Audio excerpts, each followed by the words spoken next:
Hi guys, very good morning all of you. How are you? So Deepthi madam in mic, can you say hi? Hi, sir. Madam, how are you? Fine, sir. Super. Where are you from? Sure. Obviously, when we are taking batch from Kerala, everybody will be from Kerala. Very good. So, uh, tell me one thing. What did we discuss yesterday? And to begin with, what is our date today?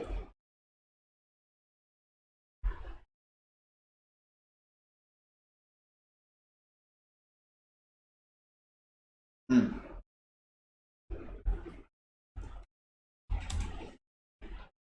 Okay, we'll see, we'll see, we'll see. Don't worry. So Deepthi, can you tell me what is the date today? Just I want to check whether we are connected properly.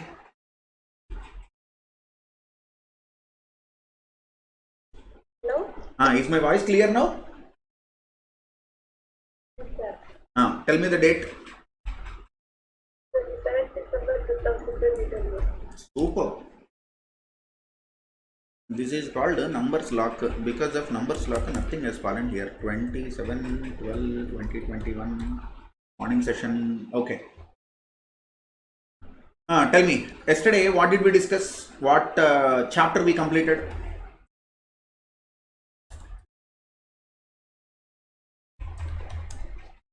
Internal audit, management audit, operational audit is completed. Correct? Today we'll start with a new chapter.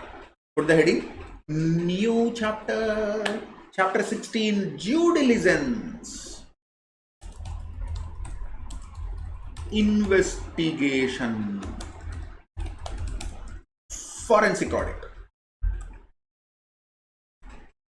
Due diligence, investigation, forensic audit. Shall we start? Are you ready? Is everything clear? My audio, video, that screen I am sharing, are you able to see everything? Very good. So this chapter has three parts: due diligence, investigation, forensic audit. So even if you observe ICI study material also, in the first page they have given one diagram, chapter overview, unit 1, unit 2, unit 3. There are three units. What is unit 1? Due diligence. What is unit 2? Investigation. What is unit 3? Forensic audit. In this 3, you have already studied one unit in your CA Inter. Tell me, what did you study? Out of these three units, which one you have studied in CA Intermediate? Hello, I want answer from you. Hey, one student is saying due diligence. Are you kidding me? Seriously? Idiot. Who introduced due diligence in CA Intermediate?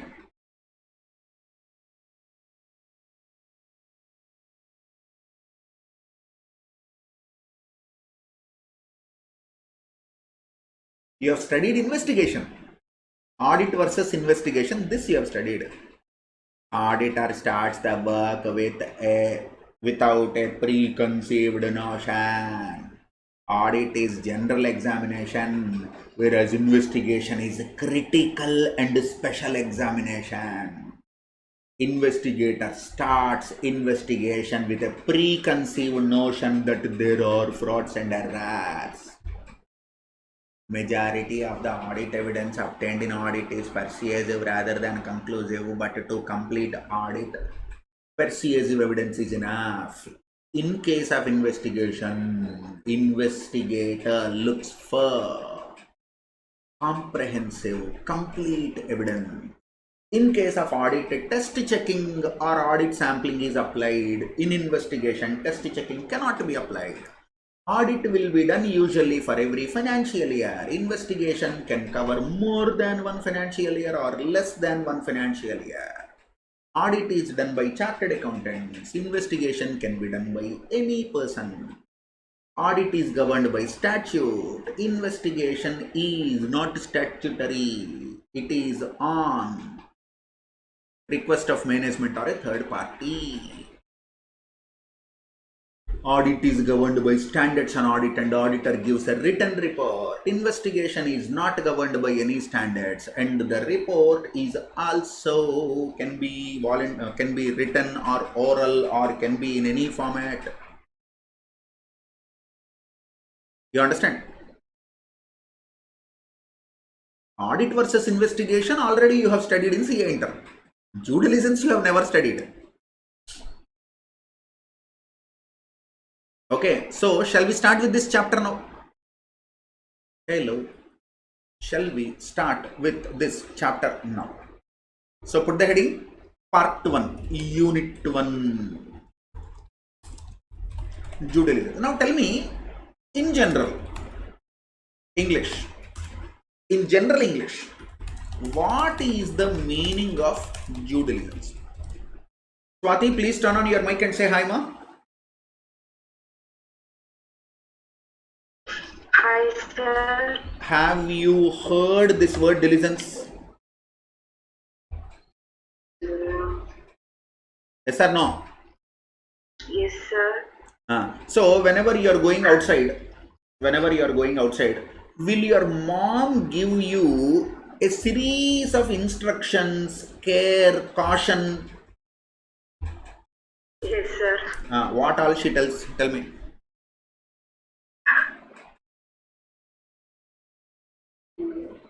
For example,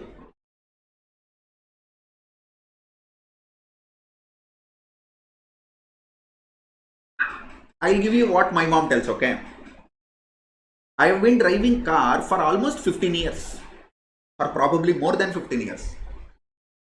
2008 I bought my first car. So 2008 to today, some 12, 13 years.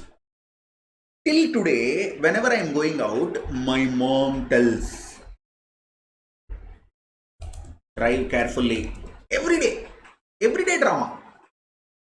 Whenever I'm going out, drive carefully. Okay, then don't plug in your earphones and drive, idiot. This also she tells. Whenever I put my AirPods, she'll say, take it out. So till the time I go out of my garage, I will not put them. Once I turn the road, then on. So your mom also tells these kind of things? Yes, sir. Don't talk to strangers. Don't talk to strangers, sir.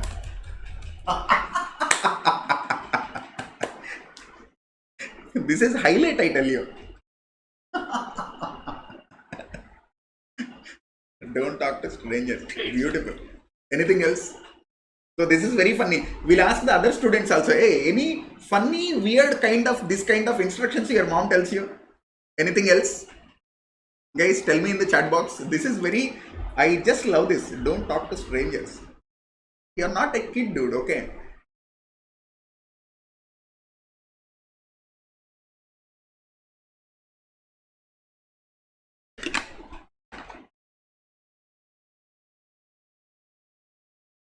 Don't skip meals.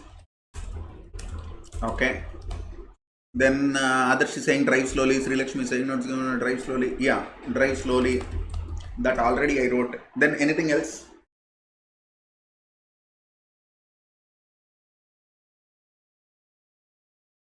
So anyone tells, don't spend money like an idiot. My mom tells this to me. She believes I spend money like an idiot.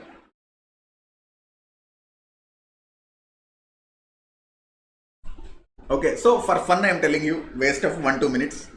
Okay, Ashita is saying don't speak to, mom tells this, okay. Don't speak too much. Don't speak too much. Okay. Why all these things, sir? Why all these things, sir? Simple. Be careful. Take care. That's all.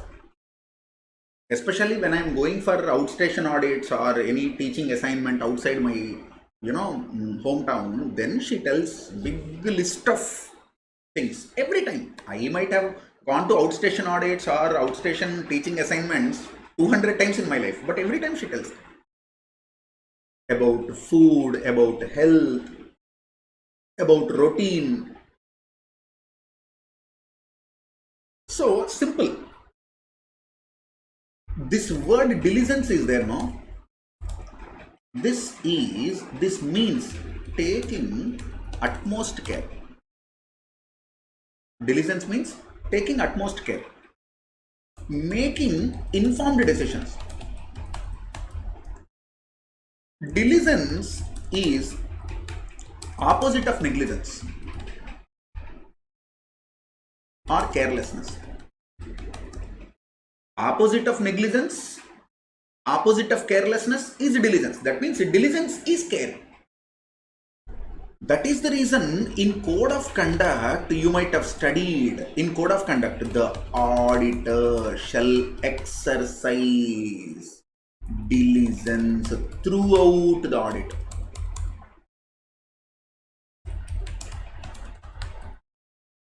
Auditor should exercise professional skill, care and diligence. One of the fundamental ethical principles. So, just I wanted to tell you that in general English, diligence means this. Due diligence means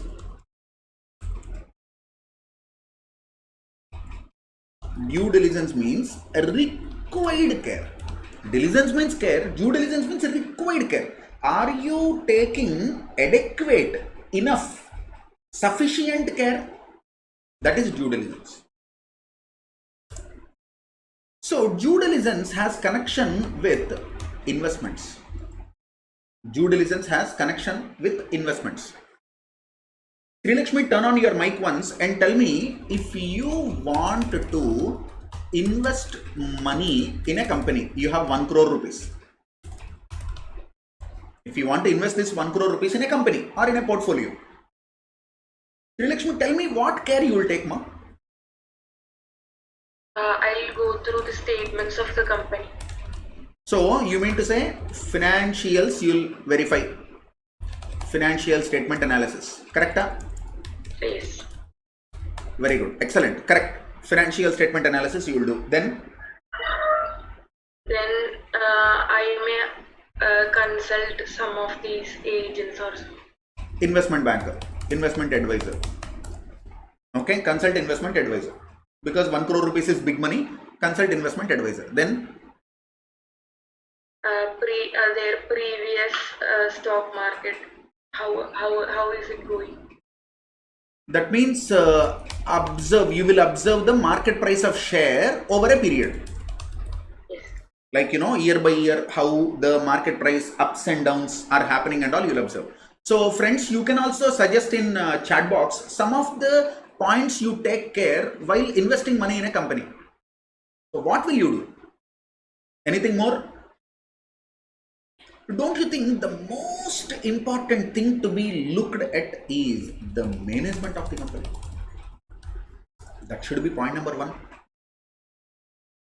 For example, if you are investing money in Tata Group, performance ups and downs might be there, but frauds will not be there. Is there a minimum guarantee that in Tata Group, if you invest money, frauds will not be there?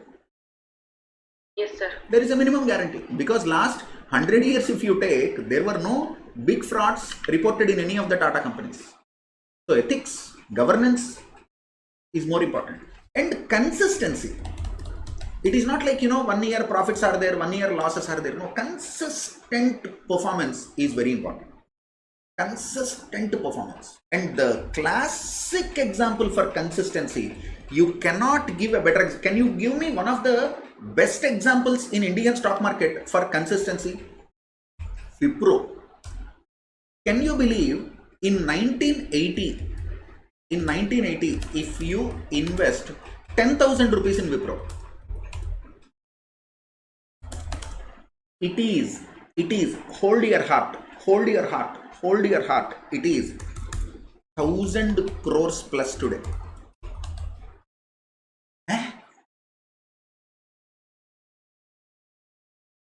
In 1980, if you invest 10,000 rupees in Wipro, today it is 1,000 crores plus.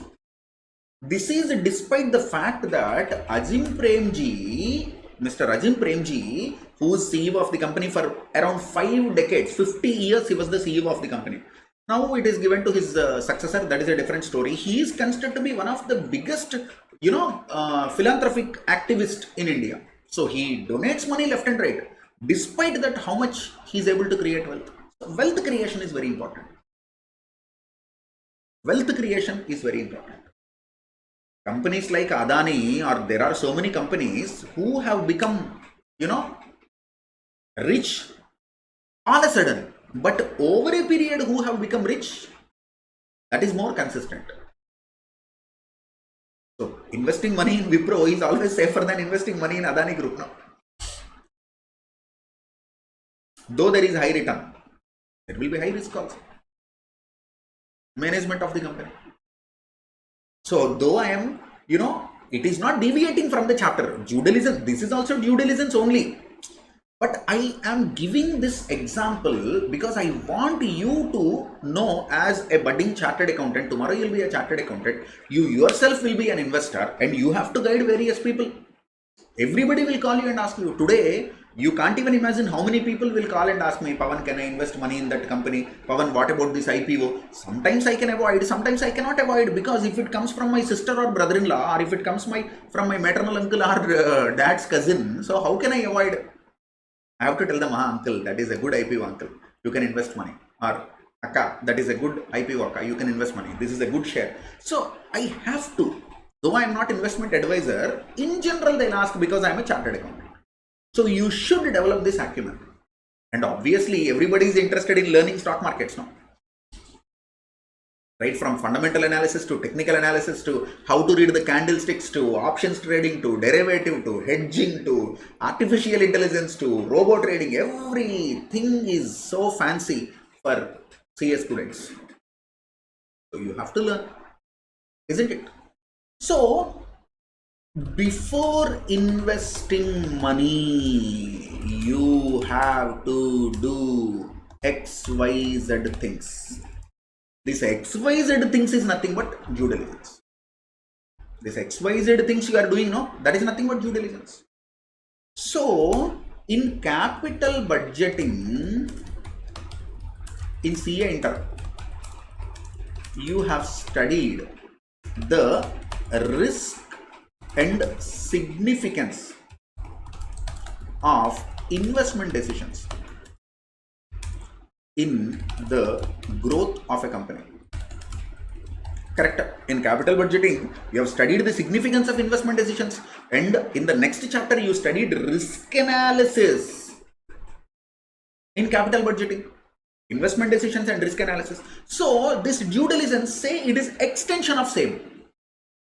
It is extension of same. So, while buying a small machine, while buying a small factory, while investing money in, some equipment, some new business, some expansion, investing money in some computer, investing money in some automation, how much of care you will take? You will assess the life of the machine, you will assess the estimated cash flows, and then certainty equivalent coefficients, and then the probability of occurrence, and then you will do the cash inflow and outflow analysis, and then you will take the discounted values with some discount rate, and then the present value of inflows, compare that with the present value of outflows, and apply so many techniques. So then only you will finalize a decision, no? Yes or no? Do you remember the whole process? Whatever I have spoken now, do you remember everything? Hello?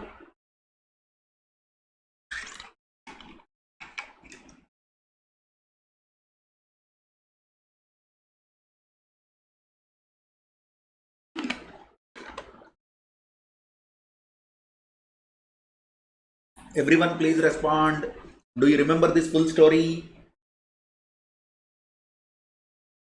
Yes, so for bloody 5 lakh rupees, machine A versus machine B, if you are doing that many calculations and that many capital budgeting techniques, if you are applying, what about Walmart taking over Flipkart and giving 1,06,000 crores, valuation of 1,06,000 crores. Byju's 30,000 crores. Paytm, what are these valuations? Crazy valuations. And bloody all these companies are in losses. None of these companies are in profits. These e-commerce portals, food chains, Zomato kind of companies, they are in losses, but valuations are like this. The common man fails to understand. So it is going by craze. People are crazy. So the background of due diligence is mergers and acquisitions, takeovers, valuations, deals, and deal breakers. Deals and deal breakers. Okay, now Miss Case study. Now Miss Swati is MD of X Limited. She wants to take over a competitor or take over another company. Another company, Y Limited. So what is to be done? This is the question. First step. Hello Swati madam, say hi in the mic. Hi, sir. Madam, you want to take over one company, madam. How much will you pay?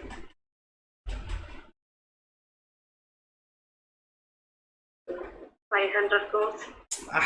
What a beautiful royal example. Madam, I also have one to small company, so you will take over, madam. So 500 crores she is ready to pay. So will you pay 500 crores first and then think of what is Y Limited, or before paying 500 crores you want to do something? Before pay 500 crores, I will. Okay, what will you do? Before paying 500 crores, what will you do? Tell me.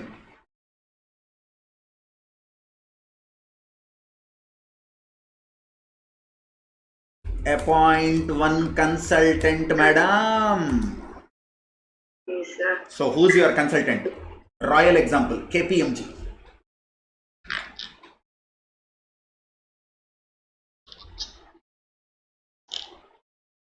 Hello, madam. Hello, sir. We'll hire KPMG, okay? Okay. I have done peer review of KPMG. Such a funny thing, I tell you. They are of mountain size. I am of stone size. But not Pavan Kumar and company, okay? Some other audit firm. So I participated in that just out of my curiosity, okay? I want to. I'm like, what? Their systems, I'm telling you now, literally, they are of mountain size. We are one stone. So I liked them. And I got a chance to do articleship with them also, but I rejected that time because of personal reasons. EY? No, not EY. PwC, KPMG. Lovelock Lewis, you know. Lovelock Lewis is PwC's firm, sister concern. So, chalo, anyway. So, you have appointed KPMG. Now, what is the role of KPMG in this? Tell me. Now, Adarsh is a partner of KPMG. Hello, Adarsh.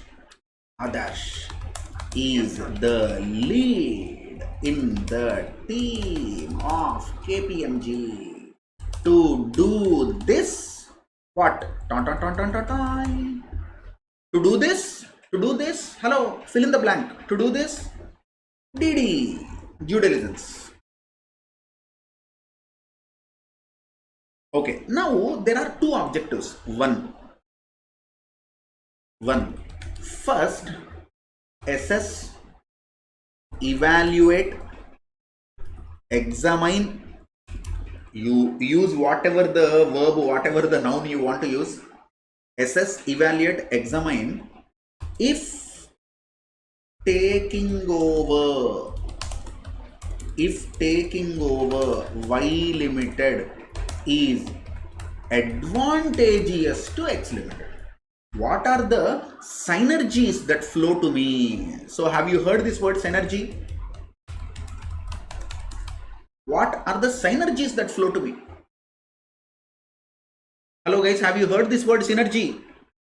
In SFM you'll calculate also, no? So what is the synergy? If I take over this company, what is the synergy? Second thing is, are there any deal breakers? Oh my God. Are there any deal breakers? Deal breakers are hidden secrets. Hidden secrets which the company is not telling openly. Are there any hidden secrets? Then you speak about valuation. Valuation, especially liabilities undervalued, assets overvalued, contingent liabilities not disclosed.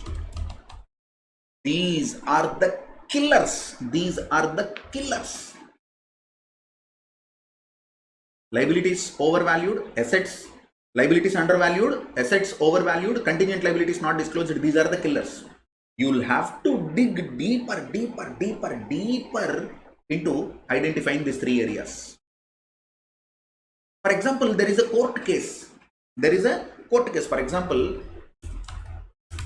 there is a court case not disclosed. Tomorrow when you take over the company, if that comes in your, against you, the old management will not pay the liability, no. New management has to pay the liability because entity concept, no. That MD of the other company and all directors of the other company, they will resign, transfer all the shares to you, they will take money, go to Dubai, enjoy new life. What about you? A court case which is not disclosed. Court case which is not disclosed. This is one risk. Another risk is guarantees given. So this Y Limited has given guarantee to some other guy. Nowhere it will be written in books of accounts. You will never come to know. Do you know, even if you have conducted my full tax audit also, full financial audit also, can you ever come to know that I have given guarantee to my sister when she is buying house? How do you know? How anyone knows what guarantees I have given? So this Y Limited has given some guarantee. She is not telling that to anyone. You have taken over Y Limited. After that, you got a legal notice stating that you have given guarantee. The principal that are absconding 10 crore rupees you need to pay. You're like, what? Why the hell I have taken over this company? Then finally, right amount to pay to acquire target. Target is Y Limited. Y Limited is known as target company. X Limited is known as investor company. What is X Limited? Investor company. What is Y Limited? Target company. For example, Nokia was taken over by Microsoft. Nokia's mobile business was taken over by Microsoft. Flipkart is taken over by Walmart. So who's the acquirer there? Acquirer is the investor. The acquired is called the target. Consultant will be there to do due diligence in between. So these are the points we learn in due diligence.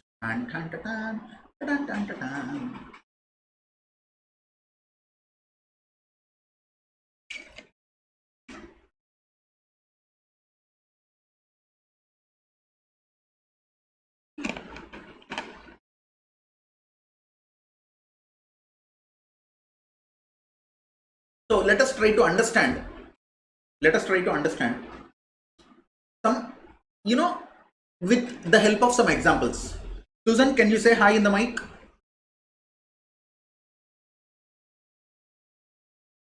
Hi, sir. Hi, Susan. Susan, you are from Thrissur, right? No, sir, Angamali. Angamali. Okay. So, for example, after 10 years, or you have become very rich and you want to have a beautiful house, like that Shobha City is there, or Kalyan Ram's, that Kalyan Jewelers MD's house is there. Next to that you want to buy, or you want to buy one beautiful house in Angamali, 10 crore rupees villa. Before buying this house property, you tell me what precautions you take. And you can take the help of other students also. Before buying this, that means before investing money, what points you verify and what are the deal breakers? Deal breakers means if this happens, I'll not take this. So tell me what points you'll verify.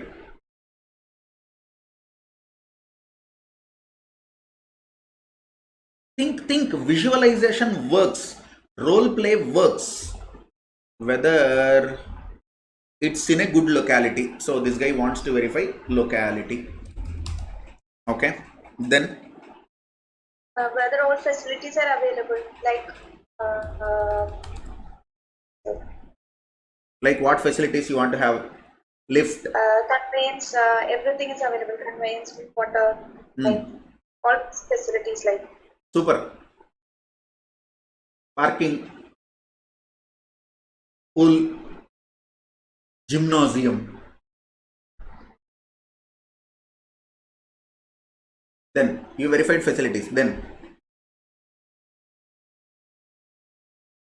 so this is a clear indication that none of the students in the class have the practical exposure of acquiring a villa. Is it right?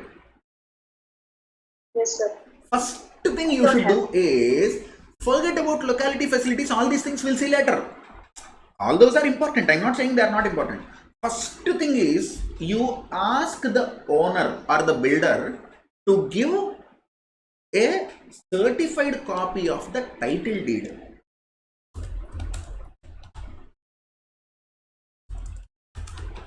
Stamp papers will be there, no? Hello, madam. Yes, sir. First take the title deeds. Stamp papers you have got. And you'll ask one more thing also. You tell me what 2 documents you want from the seller. One is title deed, stamp paper, I told you. Another thing? Any idea?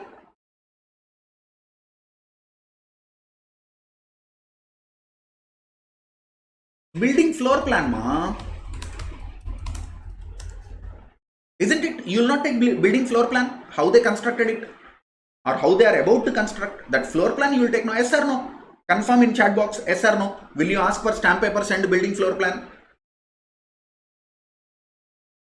Now you will go to three different experts. You tell me who 3 different experts you want to go to. So you have taken stamp papers, you have taken building floor plan. To whom you will go? First you will go to a lawyer.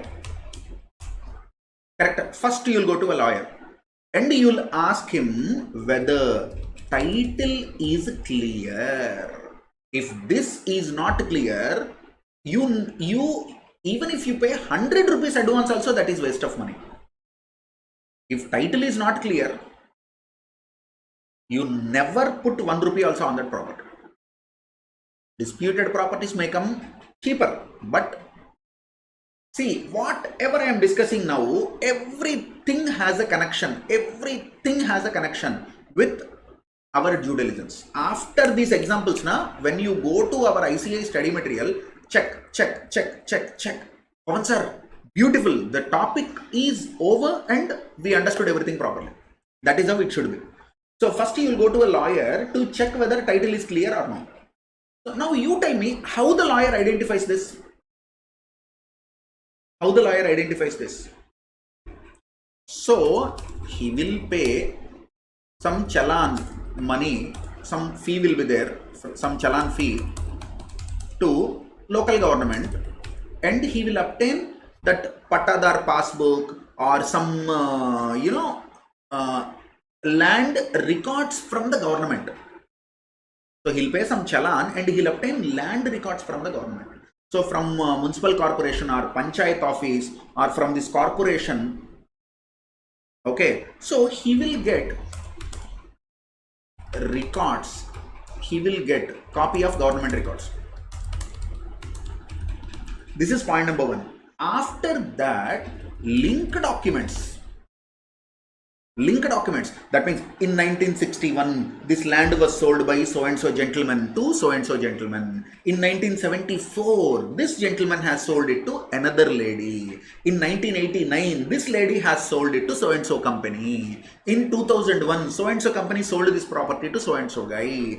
In 2021, this guy is the real owner.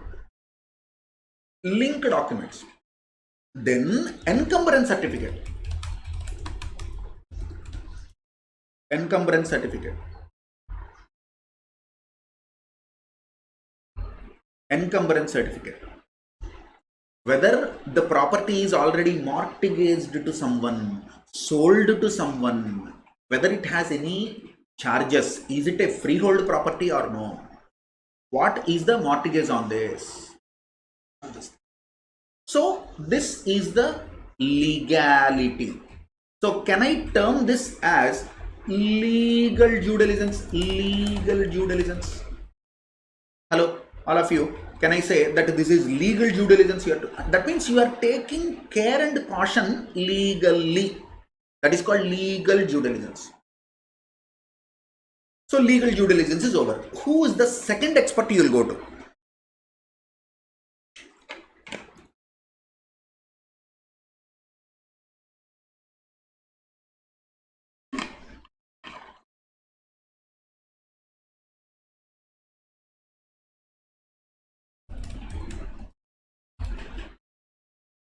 Architect. Second expert you will go to architect. To architect, you will show floor plan, building approved plan. You will show floor plan, building approved plan. Invite him to the property location. Ask him if the building is constructed as per rules.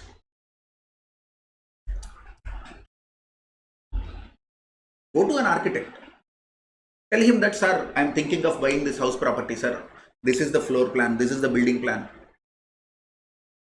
Big paper will be there. Have you seen folds? Big paper will be there. Have you seen that building plans?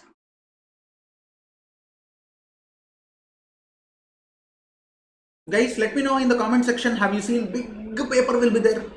Bada paper like this table size paper will be there. Have you seen that or no? This side, this road, this side, this road, this side, this road. This is the width. This is a 12 feet road. This is 60 feet road. This side national highway. This side the property of so and so person. And this is the plinth area. These many hectares, these many acres, these many cents land, these many square yards land, undivided land is this much, plotting happened like this. All the story will be there, no? That is building plan. And when you take the floor plan, in this floor, this is bedroom 1, master bedroom, this is bedroom 2, child bedroom, this is your hall, this is your puja room, this is your kitchen, this is your bathroom 1, this is your bathroom 2, this is your guest bathroom. Okay, so everything will be there. That is building plan, floor plan. So you will take both building plan and floor plan and you will give it to architect and you will say, sir, please come to the property location, verify, sir. Because let me tell you one thing. Whether, you know, the what do we call the corridor, is it 5.5 feet or 6 feet also, you will not be able to understand. The thickness of the wall, whether it is 8-inch wall or 9-inch wall also, you will not able to understand. Whether the material used, you know, is the one described in the paper or no. He said this kind of sink is used, this kind of stone is used, this kind of floor, granite marble is used. So all these things they told you, you do not know how to verify that. You do not know how to verify that. But an expert, if he looks at the wood, looking at the wood, he will tell this is this wood. But you cannot tell that. I do not know what is this table made of. But one person, technically, if he is looking at it, he will say this, the pillar is of this size. The beam is of this size. The material used is so and so. So it lives for so and so years. So all these things he will be able to understand. Architect will be able to understand. Then he will tell you this much of area is to be left here, left. This much of area is to be given for parking, given. So all these things he will say, and then he will give you clearance. He will give you clearance so that in future you will not encounter any problem. In future, you will not receive any notices from local authorities or corporation, municipal authorities stating that it is illegal, encroached, you occupied the road and we will bring two bulldozers and we will smash your house property. No one will tell that tomorrow. Okay, so in one way we can say this is operational due diligence. So that you continue operations smooth and there will be no problem in future. This is also adherence to rules and policies. This is second type of due diligence. Second type of due diligence. Third due diligence. Who is the third expert you go to? Valuer. Sometimes architect and valuer can be same. Sometimes some engineering firms, they'll be, like if you go to one chartered accountants firm, they'll do taxation accounts. No, they'll help you with the taxation, they'll help you with audits, they'll help you with so many other things like that. If you go to a proper engineer, he might offer architect services, he might offer valuation services also, or it could be a different person also. So third expert is valuer. Valuer, he'll verify land area, he'll verify built up area, he'll verify vacant land, unbuilt up area, he'll verify the square feet, he'll verify the construction quality and cost, he will verify life of the building and remaining life. He'll verify the structural strength. Right from the plumbing lines, electricity lines, the boards, everything he will take care of, and he will tell you what is the maximum amount you can pay. He'll tell you what is the maximum amount you can pay. This is called bid. Bid amount. What will be your bid? You understand? What will be your bid? So this is financial due diligence. This ensures that you will not lose money.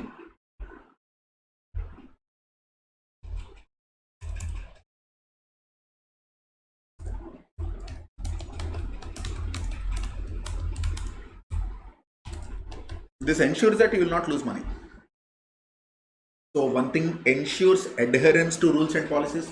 One thing ensures the legality and clarity of the title. No disputes. One ensures that you will not lose money. So after these three things only you can buy the property. Yes or no? After these three things, then you will go and say, I am ready to pay this much of money. You understand the example? Now imagine if you are taking over a company. So do you think taking over another company is more complicated than buying a building or less complicated?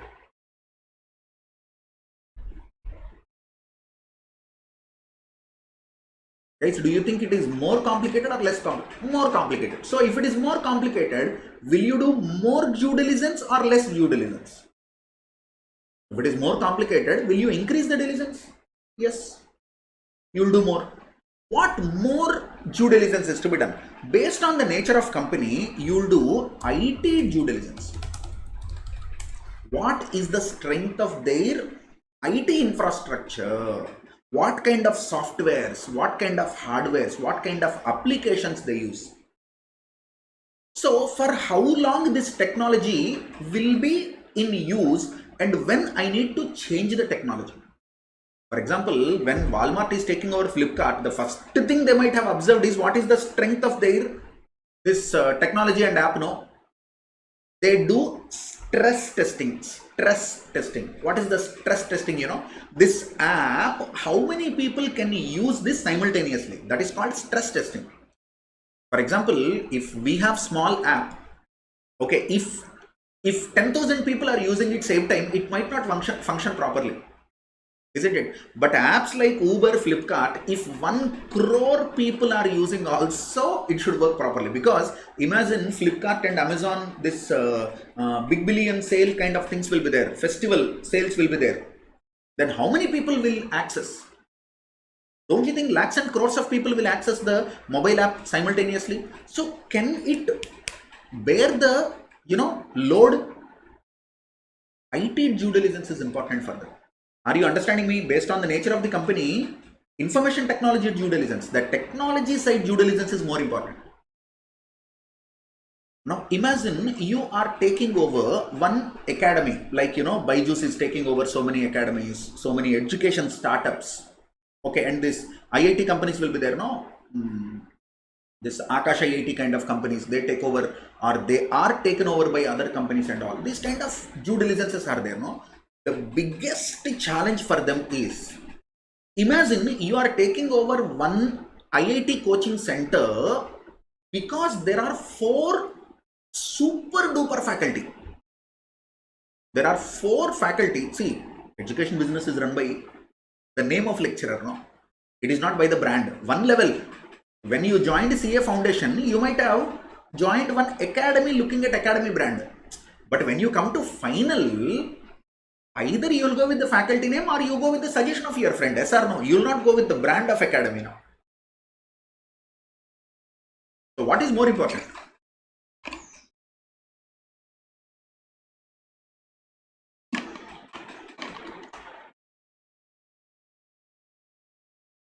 So you are taking over one coaching center. There are 4 big faculty. You tell me, I am not going to tell you, you tell me what is the first thing you need to do. I am waiting for your answer in the chat box. You are thinking of taking over one academy with 4 super duper faculty. What is the first thing you need to do? Ensure that they will continue in the resulting entity. They will not spin over. They will not cut the academy and start their own academy or join competitors after that. First thing you need to do is enter into contract with them for at least next 3 years, 5 years, something like that. You call them and say, sir, Mr. A, teacher, we really appreciate you, sir. Your knowledge in physics and all. Amazing guy. Sir, what is your pay in this company, sir? He says 80 lakhs. There are faculty who earns in crores also. There are faculty who earns in crores. I know personally. Personally, I know them. I know faculty who earn in crores in IIT. In CA, when you have your own company, you might do it. But, you know, as a remuneration, no academy can pay you that much. In crores. Okay, except 1-2 exceptions. So, you ask him, sir, you know, how much you pay, sir? So he said 80 lakhs. Then you say, we'll give you 20% hike, 50% hike, 40% hike. So can you please continue next 3 years with us, sir? Then he will be skeptical. You persuade him, 2 rounds of discussion, 3 rounds of discussion. After that, you will say, sir, your present CEO or MD will not remove him also. He will be only your boss, sir. Will not pressurize you. Whatever you are doing now, you will be doing that only, sir. Then finally that ABCD came to one term and then they signed, okay, we'll continue at least 3 years, 1 year, 2 years, at least 1 year. At least 1 year. The moment your deal is over, if they are resigning and going away, the whole deal will crumble down. This is called HR due diligence. What are key human resources? Are they continuing? Do I have enough resources to replace them? Or do I need them to continue? Do I need the CEO to continue? Do I need the CFO to continue? Shall I request them, sir, you should be here after the takeover for at least 2 to 3 years of time? So the strength, the adequacy of human resources, very important. Very important. So there are so many types of due diligences: HR due diligence, IT due diligence, legal due diligence, financial due diligence, operational due diligence. So many types of due diligence.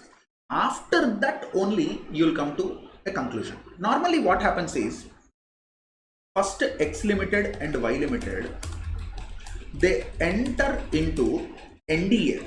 What is NDA? Non-disclosure agreement. So no one should tell it to the market. Non-disclosure. When they are discussing about the takeover, neither X Limited should tell this in the market, nor Y Limited should tell this in the market. If it happens so, it will create unnecessary panic in Y Limited shareholders and valuations will fall. That will damage Y Limited. So X Limited should not disclose that they are thinking of Y Limited's takeover. So only after the takeover is completely over, people will come to know the deal. Before that, they should never come to know.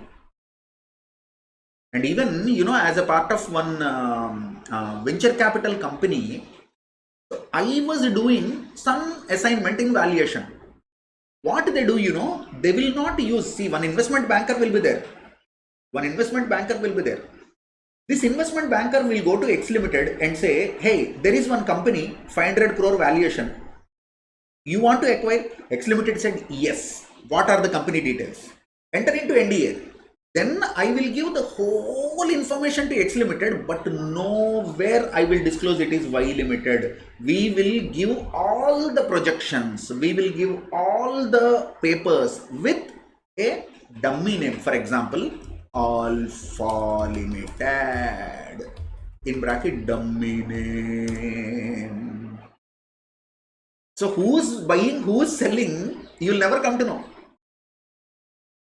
Who's buying, who's selling, you'll never come to know. Then when X Limited excitement increases and says, hey, this is what I want, this company is a superb company, dear consultant, please, mila do yaar, ek bar mila do yaar, have some meeting with them yaar. Now, then he will say, transfer 10 crore rupees to this account. If KPMG or EY kind of people are telling that, you will transfer. No, roadside broker is telling you will not transfer. Okay, I am ready, 10 crores transferred. Then after signing into 20, 30 types of different clauses, confidentiality clause, non-disclosure clause, that clause, this clause, that clause. Then finally, the investment banker, one fine day, he will bring Y Limited board of directors and say, ladies and gentlemen, the target company is Y Limited and he is the MD. Then, hi sir, how are you? So the initial meeting between the board of directors of both the companies will happen after so much of due diligence is done and when the deal is in advanced stage.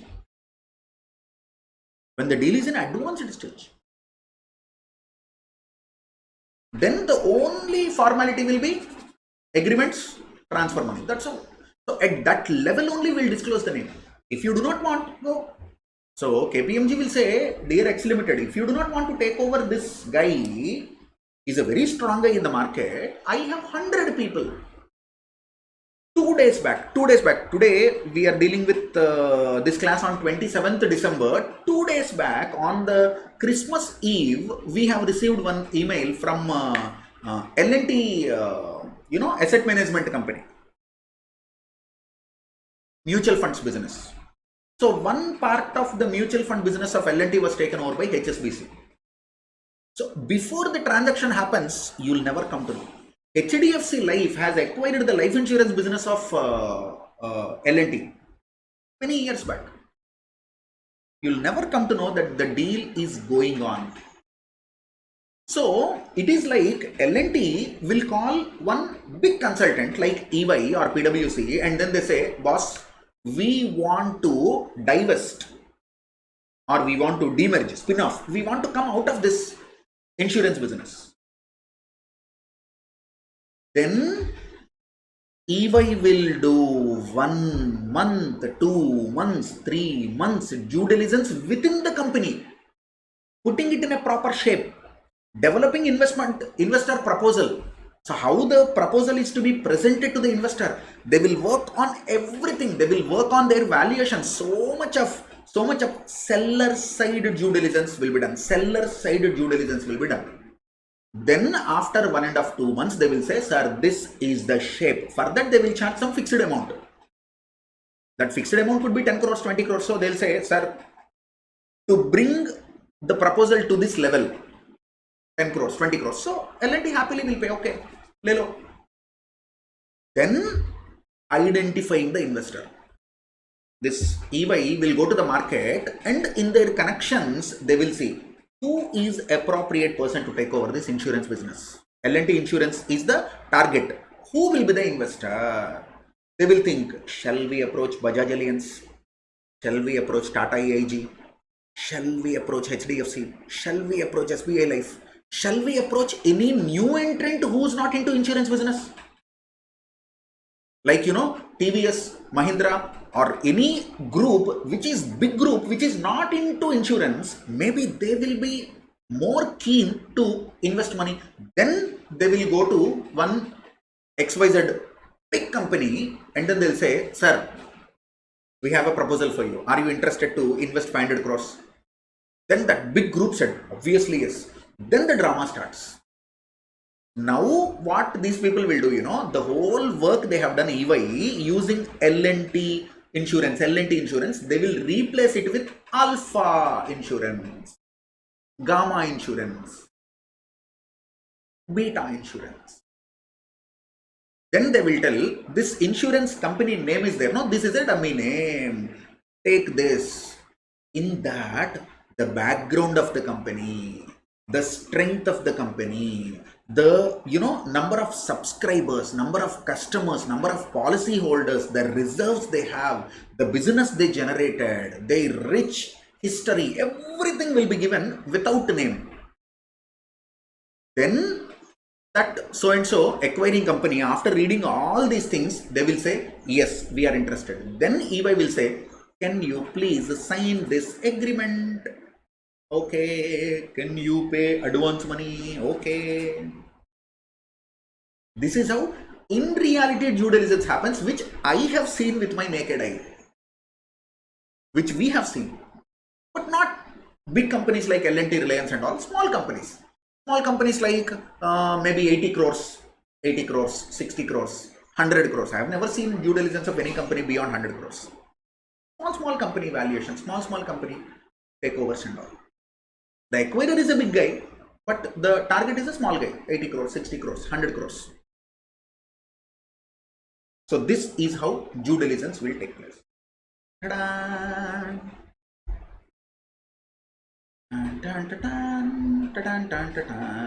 They have given the types of due diligence: environmental due diligence, commercial or operational due diligence, tax due diligence, financial due diligence, IT or information system due diligence, HR or personnel due diligence, legal due diligence. There are so many types of due diligence which we will discuss all these things after the break. So are we clear so far? So far whatever we have discussed, you got a decent idea and understanding of what is due diligence? Basically it is investment decision.